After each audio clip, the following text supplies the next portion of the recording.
C.S. Lewis once mused that human hearts are often captivated not by the predictable, but by the unexpected glimpses of wonder in the ordinary. So too, in relationships, it is the artful dance of unpredictability that stirs the soul and keeps affection alive.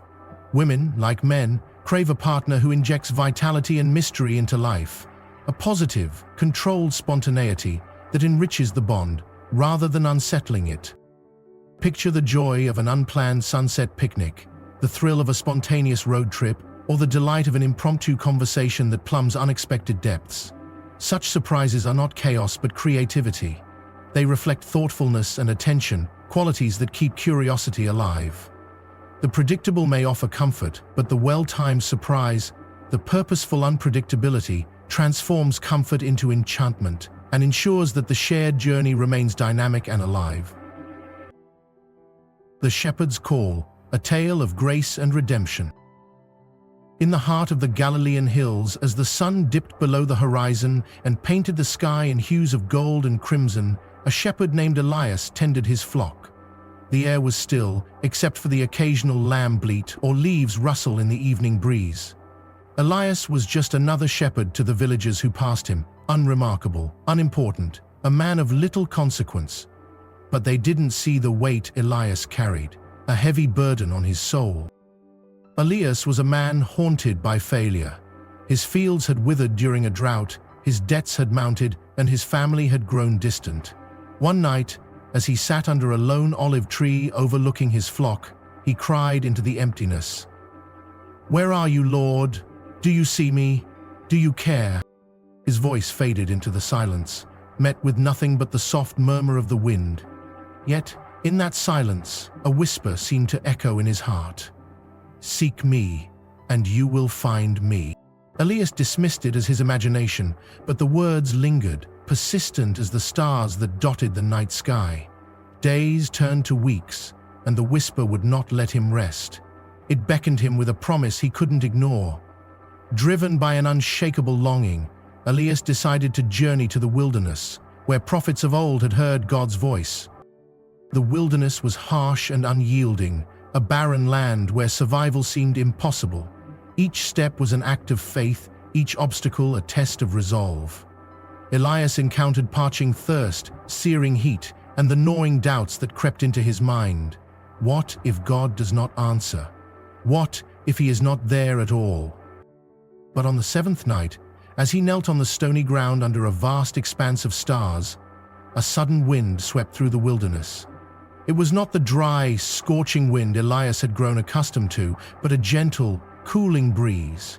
And in that moment, he felt the presence of something greater, a voice, not audible, yet unmistakable, speaking directly to his heart. "Elias, I have been with you all along. I see your pain, I know your burdens. Come to me, for my yoke is easy and my burden is light." Tears streamed down Elias's face as the words enveloped him, filling him with a peace he had never known. It was not the kind of peace that came from an absence of hardship, but the kind that came from knowing he was not alone.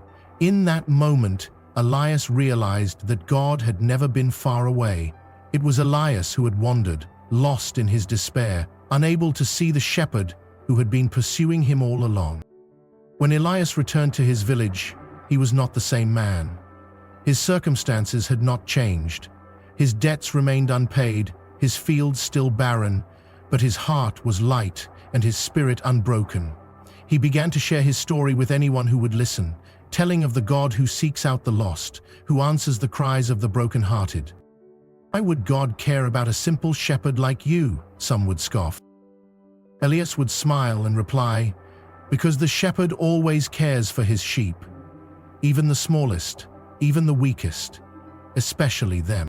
His words ignited a spark in the hearts of those who heard them. The weary, the downtrodden, the hopeless. All began to see themselves in Elias's story. They too longed for the peace he described, the assurance that they were seen and loved by a God who never turned his face away. Years later, when Elias's name had faded into obscurity, his story lived on. It was told around firesides and in synagogues, woven into sermons and whispered in prayers. It became a reminder that even in the darkest wilderness, the shepherd's call can be heard, if only one listens. And so, the tale of Elias became more than a story. It became a testament to the truth that echoes through the ages, that God is near to the brokenhearted, that he binds up their wounds, and that his grace is sufficient for even the most burdened soul. To this day, when the winds sweep through the Galilean hills, some say it carries the faint echo of a shepherd's voice, crying out in gratitude, "The Lord is my shepherd, I shall not want." The shepherd's unpredictable path. In the quiet hills of Judea, where the stars pierced the heavens like countless divine eyes, a shepherd named Eli walked a path no one could predict. Eli was no ordinary man. He was drawn to whispers in the wind and shadows that danced on the edges of firelight. The other shepherds laughed at his ways, calling him a dreamer. Yet Eli knew that life, true, full life, lay not in predictability, but in the daring embrace of the unknown. One evening, as Eli watched over his flock, a brilliant light descended from the heavens. It was not the soft glow of moonlight, but a piercing radiance that turned night into day. Before him stood an angel, its face a mixture of fire and peace, its voice as rich and deep as the earth. "Ready?" the angel said. "God has seen your heart. He calls you to a journey that will take you far from these hills. You will carry a message of hope, but you will not know the full path until you walk it." Eli's heart raced. His life had been simple, tethered to the familiar rhythm of sheep and seasons. Yet something within him leapt at the thought of a divine calling. "What message must I carry?" he asked. The angel's smile was enigmatic. "The message will unfold, Eli. Your faith will be your guide." With that, the angel vanished, leaving Eli alone beneath the stars. He felt a strange mixture of fear and exhilaration. What lay ahead? Would he face danger, rejection, or perhaps wonder beyond imagination? The following day, Eli left his flock in the care of another and set out. The first leg of his journey brought him to a bustling marketplace in Jericho. The streets buzzed with life, the air thick with the scent of spices and baked bread. Eli shared a simple truth that had already taken root in his heart. God sees you, even in your darkest hour. He calls you not to comfort, but to greatness. Some laughed, dismissing him as a madman. Others paused, their eyes searching his face for sincerity. One woman, her hands rough from years of labor, wept openly. "Does God truly see even me?" she asked. Eli knelt before her. "He sees you more clearly than you see yourself. Your pain, struggles, joys, all matter to him." Word of Eli's message began to spread, and soon he was invited to speak in places he never imagined. Yet with each new step, the path grew less specific. In the wilderness beyond Jericho, he faced hunger and thirst. Bandits attacked him on a lonely road, and though he escaped with his life, he bore scars as a reminder of the cost of obedience. One night, as Eli camped by a stream, he cried out to God, "Why have you called me to this? I am tired, alone and afraid. The path you've given me is too hard to walk." A voice as gentle as the breeze spoke to his heart in the stillness that followed. "Eli, the path was never meant to be easy. It is meant to refine you, to draw you closer to me. Trust not in what you see, but in my hand guiding you." Renewed by these words, Eli pressed on. He reached the city of Jerusalem, where he stood in the shadow of the great temple. Here, he spoke boldly to anyone who would listen. "The God of Israel is not confined to this place. He walks with the broken, the weary, and the lost. He calls us to live lives of courage and love, to embrace the unexpected." Many scoffed, but a few, a tax collector, a young scholar, and even a Roman centurion, lingered, captivated by his words. They began to follow him, not as disciples formally, but as seekers, drawn to the light he carried. Eli's journey continued until his final breath. He never returned to the quiet hills of Judea, nor did he ever fully understand the impact of his words. Yet in his wake, lives were changed. The tax collector returned stolen money and became a benefactor to the poor. The scholar devoted his life to teaching others about God's love. The centurion once hardened by war, became a peacemaker. Eli's life was a testament to the power of unpredictability. He did not walk the safe, predictable path of a shepherd, but ventured into the unknown, guided by faith. And in doing so, he discovered that the most incredible adventure is not one of ease, but trust. Trust in a God whose plans are higher than ours, whose ways are beyond our understanding. As the stories of Eli's journey spread, they inspired others to step out of their comfort zones. His life became a parable, a reminder that God calls each of us to more than we can imagine. To follow him is to embrace a path of mystery, wonder, and ultimate purpose. The Shepherd's Voice, a tale of faith and redemption. In a quiet valley nestled between rolling hills, a humble shepherd named Elisha tended his flock with quiet diligence. His life was simple: the rhythm of the fields, the bleating of sheep, and the silent company of the stars. But Elisha carried a deep yearning in his heart, a longing for purpose and a voice that could guide him beyond the ordinary. One crisp morning, as golden light painted the horizon, Elisha heard a whisper in the wind. It was faint, like the rustling of leaves, yet it stirred something within him. "Elisha," the voice called, "will you listen?" Startled, he looked around. The fields were empty save for his sheep, yet the voice lingered, soft but persistent. It did not command, it invited. Elisha, though uncertain, felt compelled to respond. "Who speaks to me?" he asked aloud, his voice trembling. "I am the shepherd of all," came the reply, "and I have been waiting for you to hear." Elisha's heart raced. Though he had heard tales of God's voice, never had he imagined it would seek him out. "Why me?" he questioned, his doubt surfacing. "I am but a simple man with no great deeds to my name." "Because you listen," the voice said, "and those who listen find the path." The days that followed were unlike any Elisha had known. The voice came to him often, guiding him through the scriptures he had once read without understanding. Stories of Abraham's faith, Moses' courage, and David's heart came alive in deeply personal ways.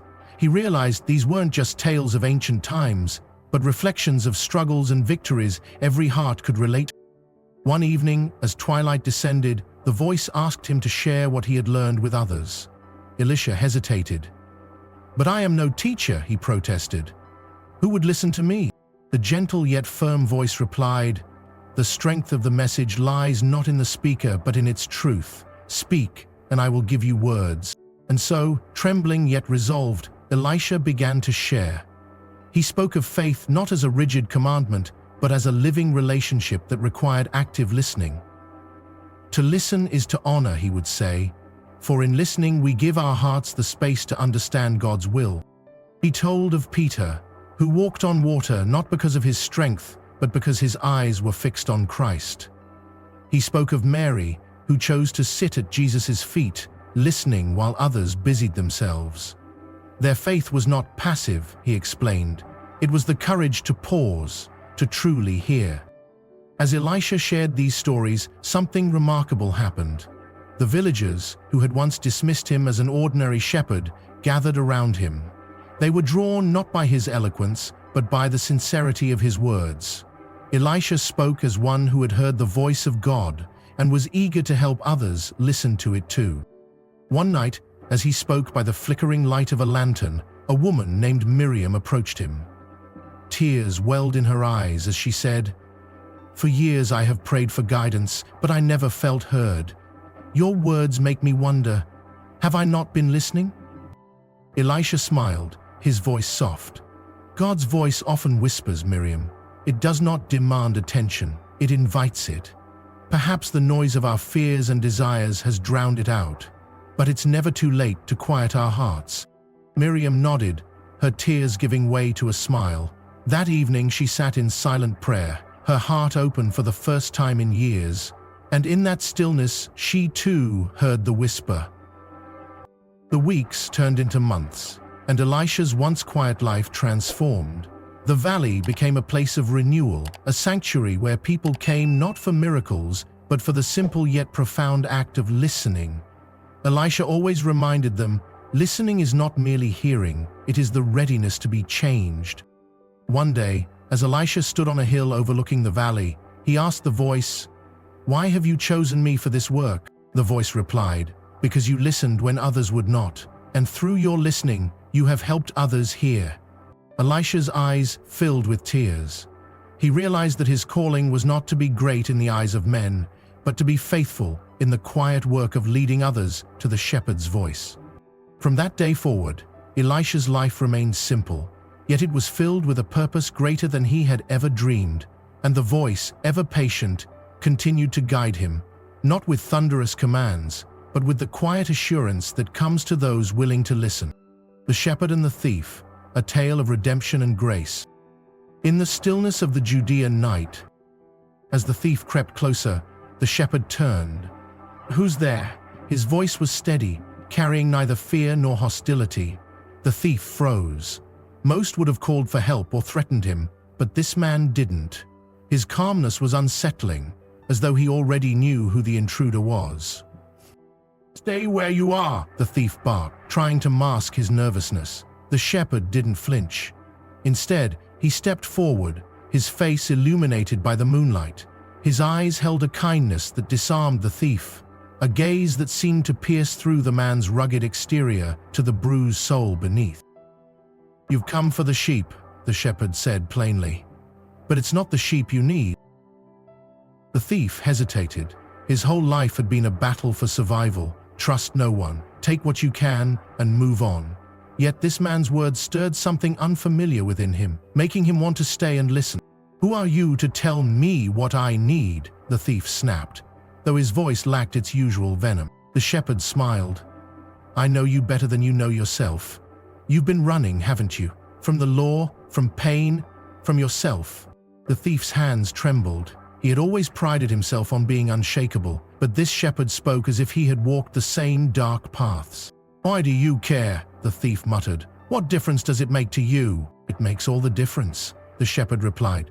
"Because you are lost, I am here to lead you home." The thief scoffed, though the words struck deep. "Home? What home? I have none." The shepherd's expression softened. "There is a place for you, where your past doesn't define you. Grace covers every failure, and love transforms even the hardest hearts. But you must choose to follow." The thief's instinct was to laugh, dismissing these promises as a fool's ramblings. Yet, he could not move, as if an unseen force anchored him in place. Memories of his childhood, of innocence long buried, surfaced unbidden. For the first time in years, tears pricked his eyes. "I don't deserve that," he whispered. The shepherd stepped closer, his voice gentle but firm. "No one deserves it. That's the beauty of grace. It's a gift, not a reward." The thief's knees buckled and he sank to the ground, overwhelmed by the weight of his choices and the strange hope the shepherd offered. "How can I follow you?" he asked, his voice barely audible. The shepherd knelt beside him, placing a hand on his shoulder. "Leave behind what you've known. Trust me to lead you. It won't be easy, but I promise it will be worth it." In that moment, something within the thief broke. Pride, fear, the chains of guilt, and something new began to take root. He looked up at the shepherd, his vision blurred by tears. "I'll follow," he said, though his voice quivered uncertainly. The shepherd smiled, not with triumph, but with joy. "Then rise, for you are no longer a thief, you are a child of the kingdom." As dawn broke over the hillside, the thief walked beside the shepherd, no longer burdened by the shadows of his past. The sheep followed, a testament to the shepherd's gentle authority. And though the path ahead was uncertain, the thief knew he was no longer alone. This story, like so many others, reminds us of the heart of the gospel.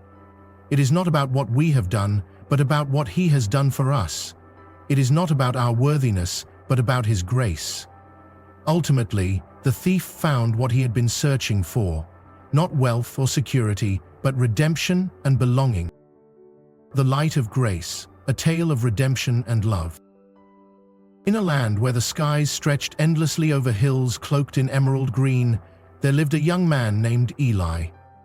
He was a shepherd, a simple soul who spent his days tending to his flock and gazing at the heavens.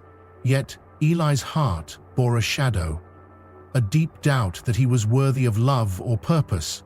He often whispered to the winds, "If you are real, why do you remain hidden from me?" One evening, as the sun dipped below the horizon, painting the sky in hues of gold and crimson, a stranger approached Eli in the meadow. The man's face glowed with an otherworldly light, and his eyes seemed to hold the wisdom of ages. Dressed in a robe of pure white, he carried neither staff nor weapon, only a quiet, commanding presence. "Who are you?" Eli asked, his voice trembling. "I am a messenger," the stranger replied, "sent by the one who has heard every whisper of your heart." Eli's doubt flickered like a candle in the wind. Why would he care for someone like me? I am no king, prophet, or man of great faith, the messenger smiled. The Creator does not measure worth by titles or deeds, but by the openness of the heart. Even the smallest seed can grow into a mighty tree when planted in fertile soil. The words stirred something deep within Eli, yet his doubt was not easily swayed. If he loves me, why has he allowed my life to be so ordinary, so full of struggle? The messenger knelt and traced a line in the dirt, forming the shape of a cross. Do you see this symbol?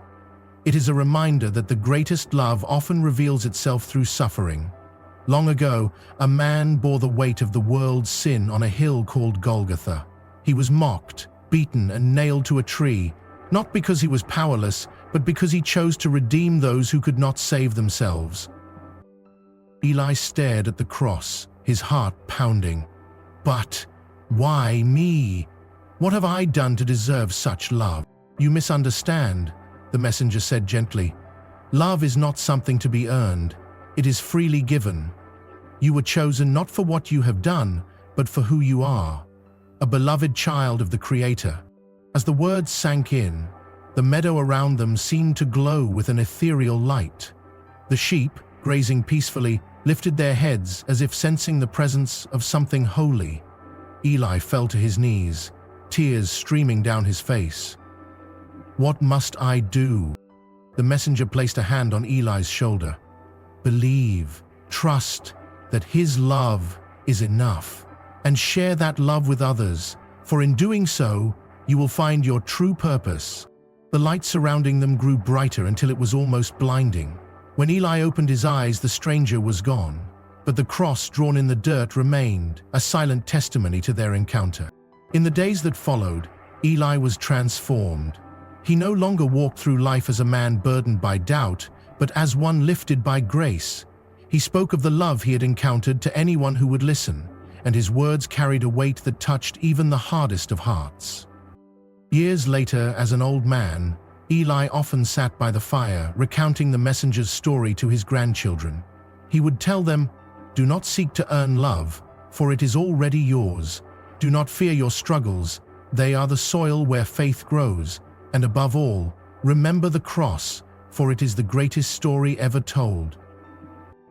Ultimately, Eli's life became a living parable of redemption and grace, a testament to the truth that even the most ordinary lives can shine with extraordinary light when touched by the hand of the Creator.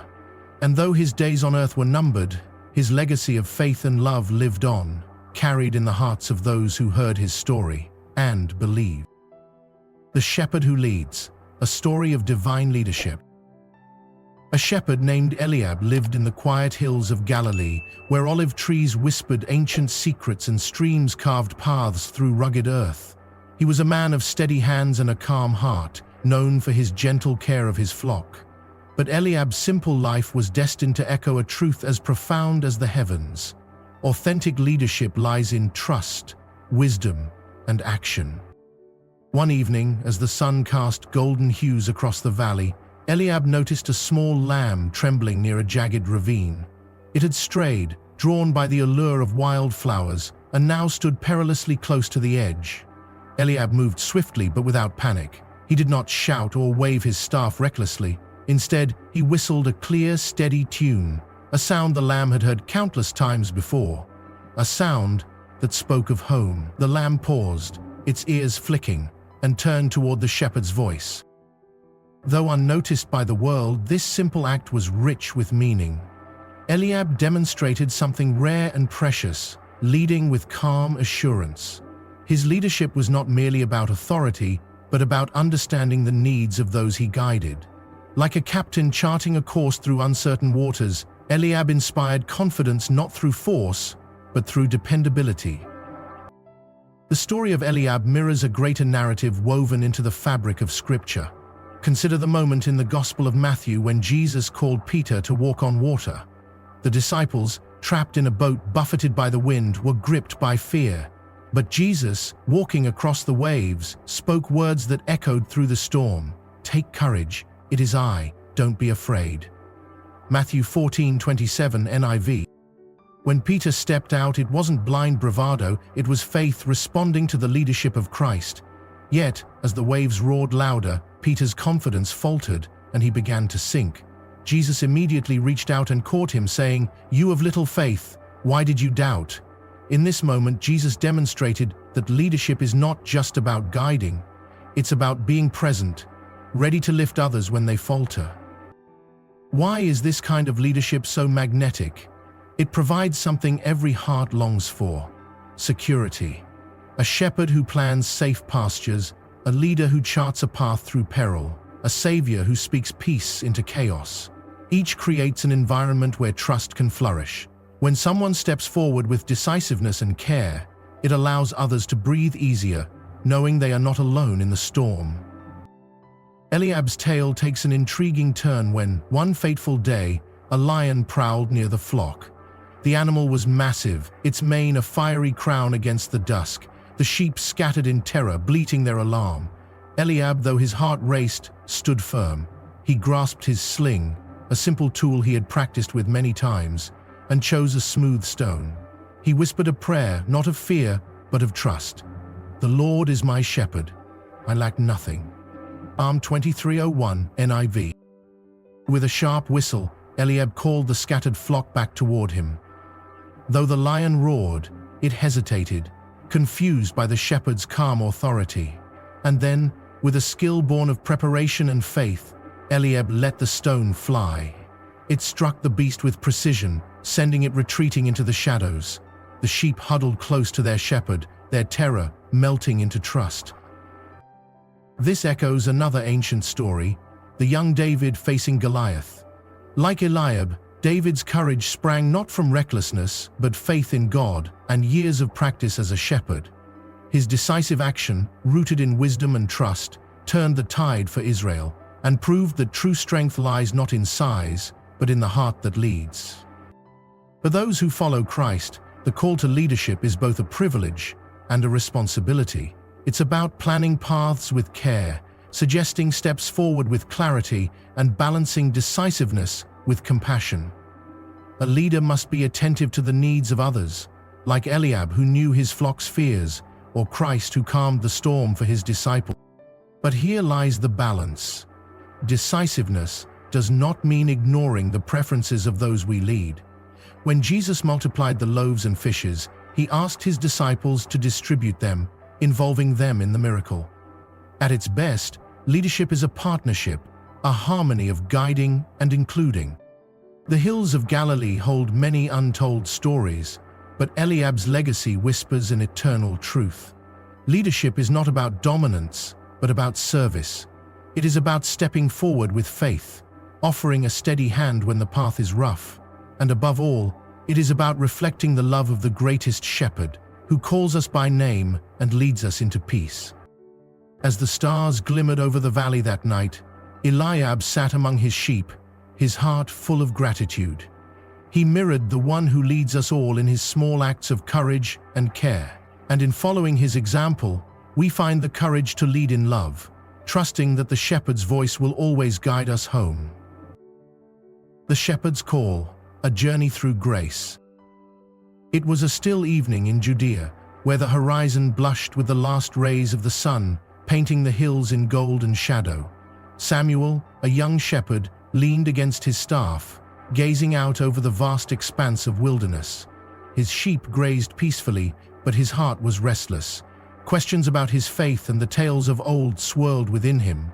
The stories of Moses and Elijah, a God who spoke through burning bushes and descended in fire, felt distant, like whispers from another world.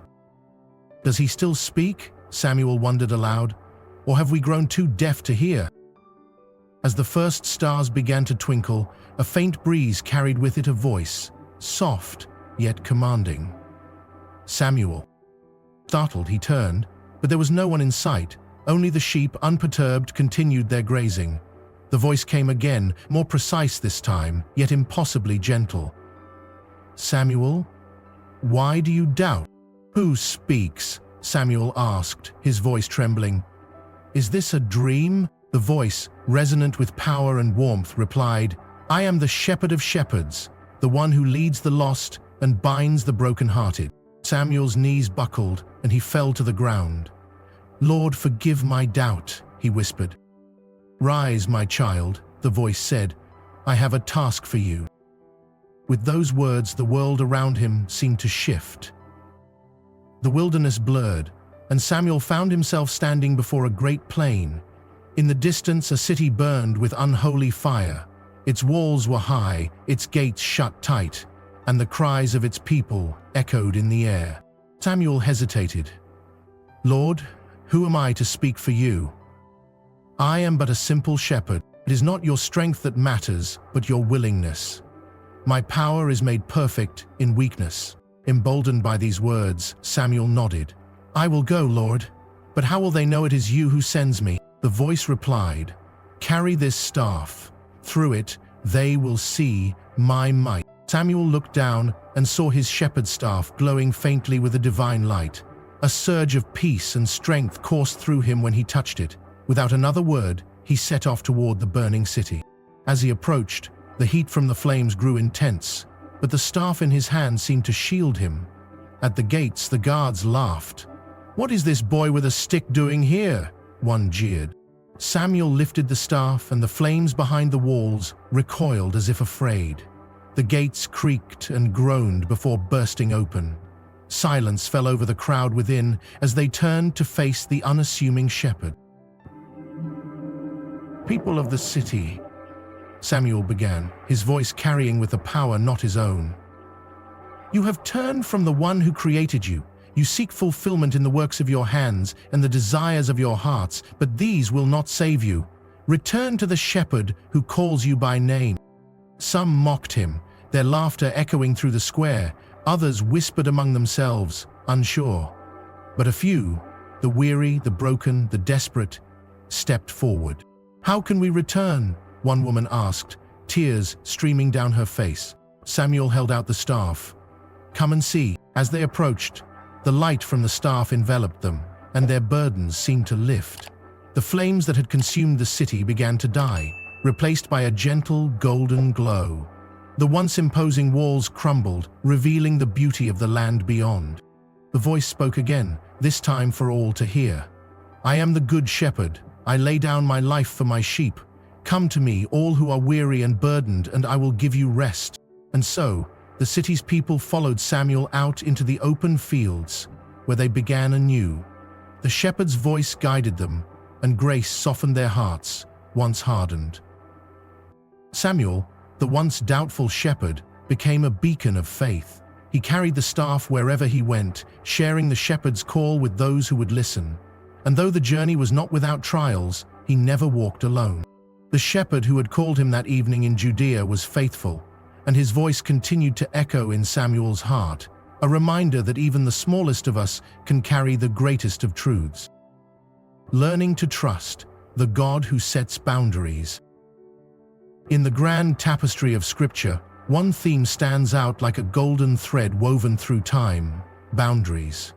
It's a paradox many overlook, but even an infinite God chooses to operate within boundaries he establishes. From the very beginning, these divine limits are not a denial of freedom but rather its guarantee. They offer clarity, respect, and a reflection of God's perfect nature. Take, for example, the Garden of Eden. It wasn't just a paradise, but also a place defined by divine limits. You are free to eat from any tree in the garden, God declared, but you must not eat from the tree of the knowledge of good and evil, for when you eat from it you will certainly die. Genesis 2:16-17. This command wasn't arbitrary. It was a boundary that established trust. By giving Adam and Eve the power to choose, God demonstrated respect for their free will while clarifying the consequences of overstepping the line. This principle of divine boundaries carries profound lessons for our daily lives. Saying no isn't about rejection or withholding kindness. It's about preserving the sacred space that allows relationships to thrive. Consider Jesus himself, the embodiment of love and wisdom. Despite his infinite compassion, he set clear limits. In Mark 1:35-38, we find Jesus retreating to a solitary place to pray, even as crowds eagerly sought him. When the disciples found him and urged him to return, his response was firm yet gracious. "Let us go somewhere else, to the nearby villages, so I can preach there also. That is why I have come." He said no to the crowd not because he lacked love, but because he understood his purpose. His mission required focus, and his boundaries were a testament to that clarity.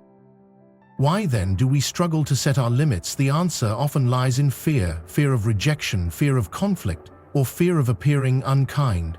But boundaries, when established with wisdom and grace, do not diminish relationships. Instead, they strengthen them. They reflect self-respect and a deep understanding of our God-given priorities. As Proverbs 25:28 warns, "Like a city whose walls are broken through is a person who lacks self-retreat." Practically speaking, how can we apply this principle of godly boundaries in our own lives? Start by understanding your purpose. Just as Jesus remained focused on his mission, we too must know what God has called us to do. This clarity will help us discern when to say yes and when to say no. Second, be polite but firm. When faced with unreasonable demands, respond with grace and honesty. A simple, "I'd love to help, but I need to prioritize my current responsibilities," communicates respect and resolve. Lastly, trust the process. Setting boundaries might cause discomfort or even resistance, yet, over time, people will respect you more for standing firm. More importantly, you'll find yourself living in greater alignment with God's design for your life. The beauty of boundaries is that they reflect the character of God himself. He is a God of order, not chaos. 1 Corinthians 14:33. His laws and commands are not burdensome, but life-giving. They remind us that freedom isn't the absence of limits, but the presence of the right ones. As you navigate the complexities of relationships and responsibilities, remember this: saying no is not a rejection of others, but an affirmation of God's work in you.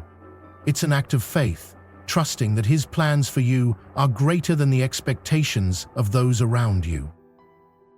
The next time you feel the pressure to say yes out of guilt or fear, think of Jesus in the wilderness, calmly choosing his mission over the crowd's demands. Think of the God who sets boundaries not to confine us, but guide us into abundant life. And let this truth anchor you. Boundaries, when set with love, are a gift from God. A gift that reflects his wisdom, his respect, and his unshakable purpose for your life. The Anchor of Divine Grace, a tale of strength and resilience. In the quiet hills of Judea, where the olive trees whispered secrets to the wind and the stars seemed to touch the earth, Daniel toiled in silence. A carpenter by trade, his hands were calloused, his arms strong, but his heart was weary. He had once been a man of faith, his prayers like songs rising to the heavens. Yet now, those prayers seemed to fall to the ground, unheard and unanswered. Life had not been kind to Daniel. His eldest son had fallen ill, his business was struggling, and the Roman taxes grew heavier each year. He felt the weight of his burdens like a millstone around his neck, dragging him into despair. One evening, as he carved the leg of a chair, the familiar scent of sawdust mingling with the cool night air, a gentle knock sounded at the door. Startled, Daniel set down his tools and opened it. Standing before him was a stranger, cloaked in a simple robe, his face illuminated by the moon's faint glow. His eyes held a depth that seemed to see into Daniel's soul. "May I come in?" the stranger asked, his voice low and calm. Something about the man compelled Daniel to step aside. "What brings you here at this hour?" The stranger entered, his movements deliberate yet unhurried. "I come with a story," he said, sitting on a stool near the workbench. a story for a man whose heart is heavy. Daniel frowned, unsure how to respond, but curiosity won over his doubt, and he gestured for the stranger to continue. The man began, "There was once a shepherd who tended his flock in the valley beneath a great mountain. One day a fierce storm swept through, scattering his sheep. The shepherd, undeterred, climbed the mountain in search of them. As the rain lashed against his face and the wind threatened to knock him down, he came upon a lamb caught in a thorn bush. Though the thorns tore his hands, he freed the lamb and returned it to safety. But the storm had not finished its wrath. As he descended, he found himself shielding the lamb with his body, enduring the cold and rain to keep it safe. By the time he reached the valley, the storm had passed, and the rest of his flock awaited him unharmed. What do you think of this, shepherd Daniel?" Daniel's brow furrowed. He was brave, and he loved his flock. But why risk his life for one lamb when the others were safe? The stranger smiled faintly. "Because love does not calculate worth, it acts." The shepherd's strength was in his endurance and willingness to sacrifice for what he cherished. Emotional strength, Daniel, is much the same. It is the ability to face life's storms with courage, bear criticism and rejection without losing faith, and empathize with others, even when your heart aches. Daniel looked away, his chest tightening. "I don't have that strength. I've failed my family, my God, even myself." Daniel's eyes filled with tears. "But how do I begin? My heart feels so broken, so unworthy." The stranger leaned closer, his gaze steady. "You begin by embracing the storms, not fleeing from them. When criticism cuts, respond with grace. When others falter, lift them up. And when despair looms, remember the one who calmed the seas with a word. Let the trials refine you, not define you. Every scar you bear, every tear you shed, becomes a testimony to the strength of the God who carries you."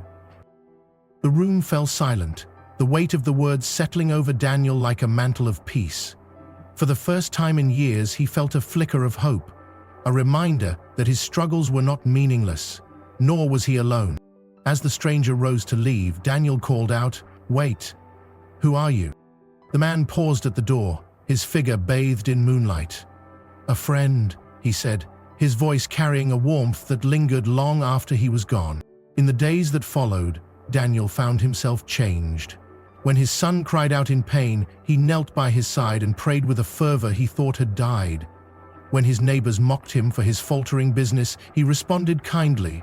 And when he lay awake at night, wrestling with his doubts, he remembered the stranger's words. Emotional strength is not the absence of struggle, but the presence of grace. Slowly but surely, Daniel's heart began to heal. Though fierce, he realized that the storms of life could never extinguish the light of God's love. And as he worked with his hands, shaping wood into something beautiful, he saw a reflection of what was happening within him. A soul being shaped by the hands of the master carpenter. The divine purpose, a story of vision and redemption. The sun was setting over the hills of Nazareth, casting golden hues across the quiet town. A man stood tall among the crowd, his eyes reflecting a purpose so profound that even the heavens seemed to watch. This was no ordinary man.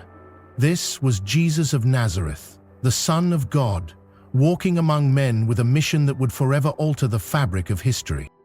From the beginning, Jesus displayed an ambition unlike any the world had seen. His purpose was not self-serving, but deeply rooted in love and redemption. He spoke of a kingdom not of this earth, one built on grace, mercy, and justice.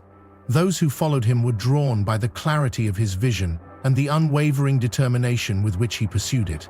Fishermen, tax collectors, and even outcasts found in him a stability they had never known, a steady rock amidst life's tempests. Jesus' ambition was not to amass wealth or power, but to fulfill the will of his Father. This divine mission was evident when he called Simon Peter and Andrew by the Sea of Galilee. "Follow me," he said, "and I will make you fishers of men." These words were not merely an invitation, but a declaration of purpose. They ignited a spark in their hearts, compelling them to leave everything behind and embark on a transformation journey. What made Jesus' mission so magnetic was not just the grandeur of his vision, but also the way he involved those around him. He did not merely preach, he lived his teachings, inviting his followers to partake in his ministry's miracles and challenges.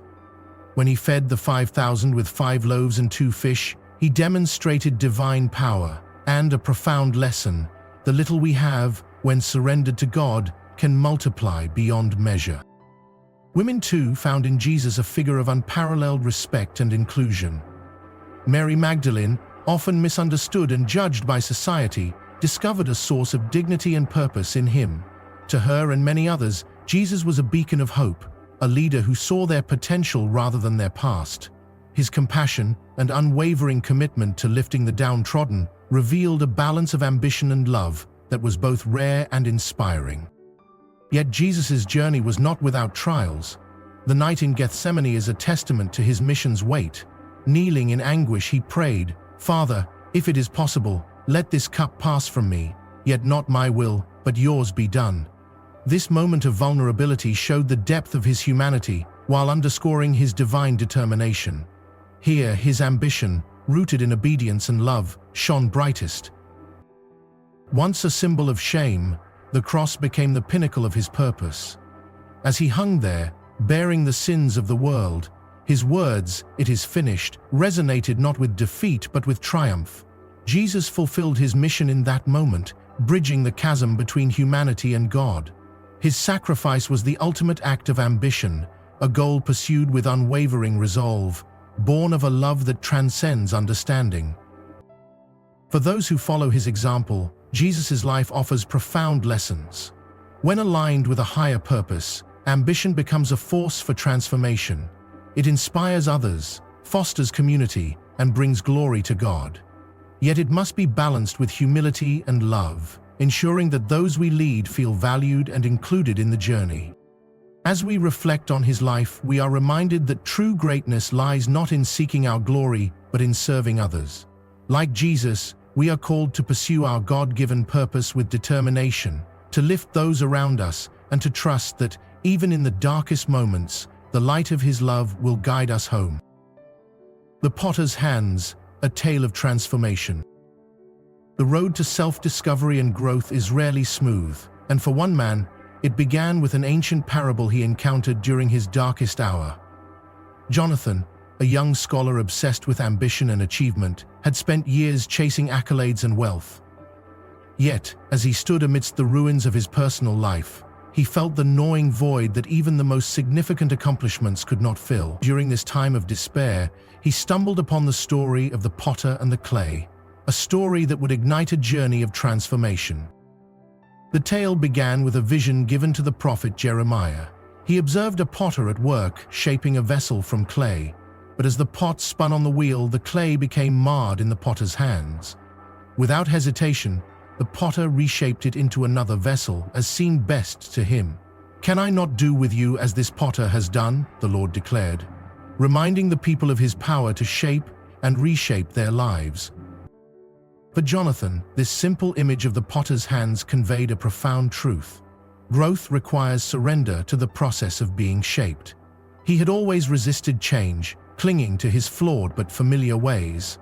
Now, he began to see that true self-improvement was not about self-determination alone, but about yielding to the hands of the Creator who saw his potential even through his brokenness. In pursuit of this newfound perspective, Jonathan embarked on a journey to cultivate the virtues outlined in Scripture. Humility became his starting point. He reflected on Philippians 2:3, which exhorts believers to do nothing out of selfish ambition or vain conceit. Recognizing how pride had driven wedges in his relationships, Jonathan consciously tried to listen more and speak less. He began to value the wisdom of others and see himself not as the center of his world, but as a part of a more outstanding design. Patience soon followed.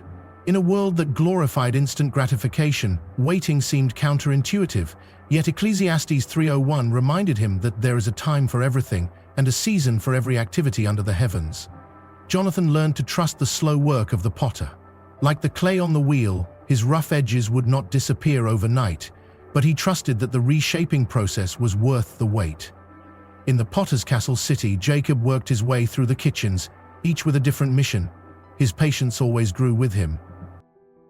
As Jonathan grew in humility and patience, he became better equipped to build meaningful relationships, As taught in 1 Corinthians 13, the principle of love in action guided his interactions. He sought to be kind, forgive, and serve, without expecting anything in return.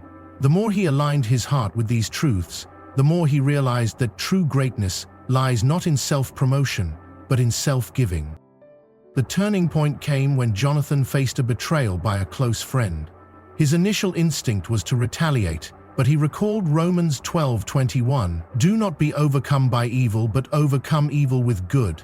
Instead of seeking revenge, he extended forgiveness.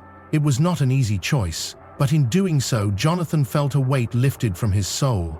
He understood that forgiveness was not merely a favor to the offender, but a gift to himself, a step toward becoming the man he was meant to be. Over time, Jonathan's life testified to the transformative power of God's grace. His career flourished, not because he chased after success, but because he focused on integrity and service. His relationships deepened, built on mutual respect and trust. He no longer despaired even in moments of failure, for he knew that every setback was an opportunity for the potter to refine him further.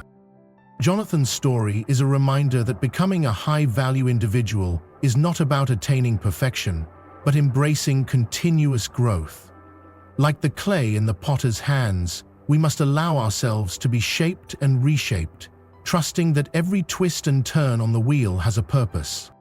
In a world that often equates value with outward achievements, the parable of the potter challenges us to look inward. It calls us to cultivate virtues like humility, patience, and love, not merely as means to an end, but as ends in themselves. For in doing so, we reflect the image of the one who created us, and we become vessels fit for his purpose. As Jonathan learned, the journey of self-improvement is not a solitary endeavor. It is a partnership with the divine, who sees what we cannot yet see in ourselves. And when we finally surrender to his hands, we discover that we are not merely shaped, but transformed, ready to carry his light into the world. The Shepherd King, a tale of grace and redemption. The stars burned fiercely in the heavens, casting their soft light over the rolling hills of Bethlehem. Among the sheep grazing peacefully, a young shepherd named David sat, his harp in hand and his heart full of wonder.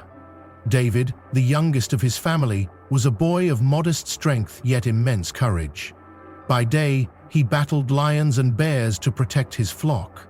By night, he sang songs to the Creator, who crafted the universe. David's heart was not just brave, it was pure.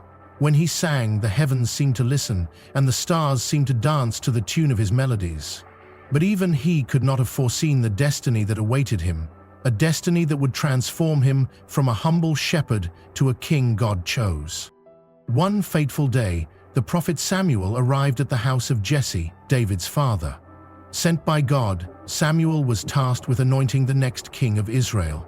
Yet, when Samuel saw David's elder brothers, each tall and strong, he thought surely one of them would be God's chosen. But the Lord spoke to Samuel, saying, "Do not consider his appearance or height, for I have rejected him." The Lord does not look at the things people look at. People look at the outward appearance, but the Lord looks at the heart. David, called from the fields, stood before Samuel. He was young, ruddy, and full of life. A quiet strength filled his spirit as the oil poured over his head. He was now the anointed king, though years would pass before he ascended the throne, for in God's kingdom, preparation precedes promotion. David's path to kingship was neither straight nor simple. He faced trials that would have broken lesser men in the following years. He encountered the jealous wrath of King Saul, who sought to kill him. Yet, even when given the chance to take Saul's life, David refrained. "The Lord forbid that I should do such a thing to my master, the Lord's anointed," David said, demonstrating a character shaped not by ambition, but by reverence. Through every challenge, David clung to God's promises. Standing before the giant Goliath, armed only with a sling and 5 smooth stones, he declared, "You come against me with sword and spear and javelin, but I come against you in the name of the Lord Almighty." He felled the giant with 1 stone, proving that faith is mightier than any weapon. As David grew in stature and influence, his flaws became evident. He was not a perfect man.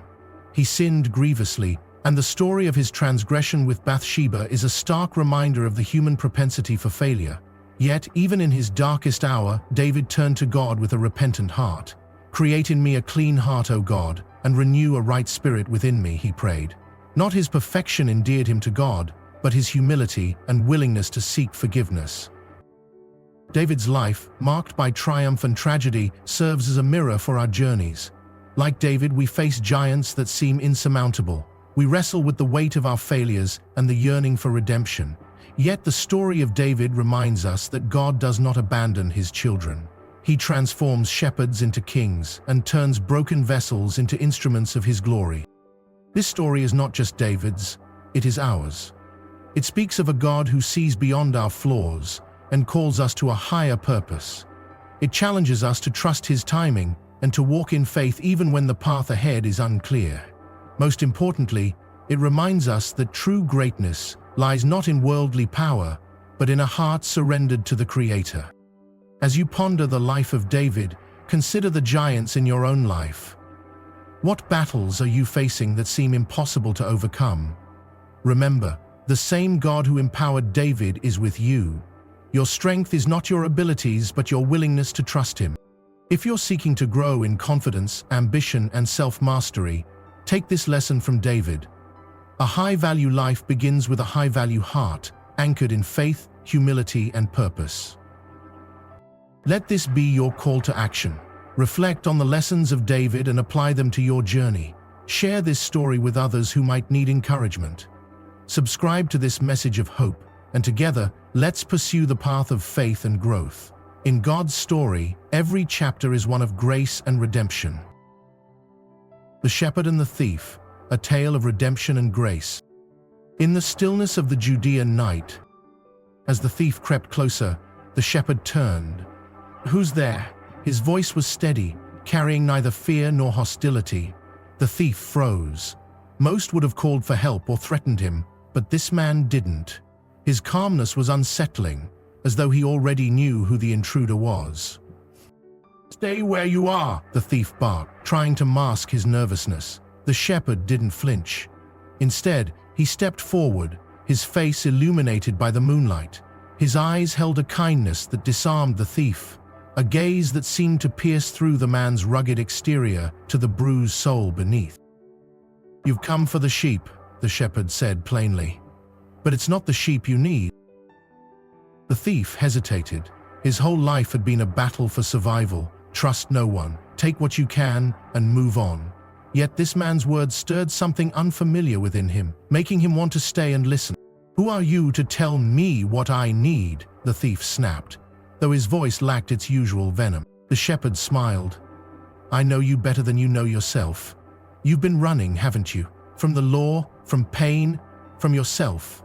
The thief's hands trembled. He had always prided himself on being unshakable, but this shepherd spoke as if he had walked the same dark paths. "Why do you care?" the thief muttered. "What difference does it make to you?" "It makes all the difference," the shepherd replied. "Because you are lost, I am here to lead you home." The thief scoffed, though the words struck deep. "Home? What home? I have none." The shepherd's expression softened. "There is a place for you, where your past doesn't define you. Grace covers every failure, and love transforms even the hardest hearts. But you must choose to follow." The thief's instinct was to laugh, dismissing these promises as a fool's ramblings. Yet, he could not move, as if an unseen force anchored him in place. Memories of his childhood, of innocence long buried, surfaced unbidden. For the first time in years, tears pricked his eyes.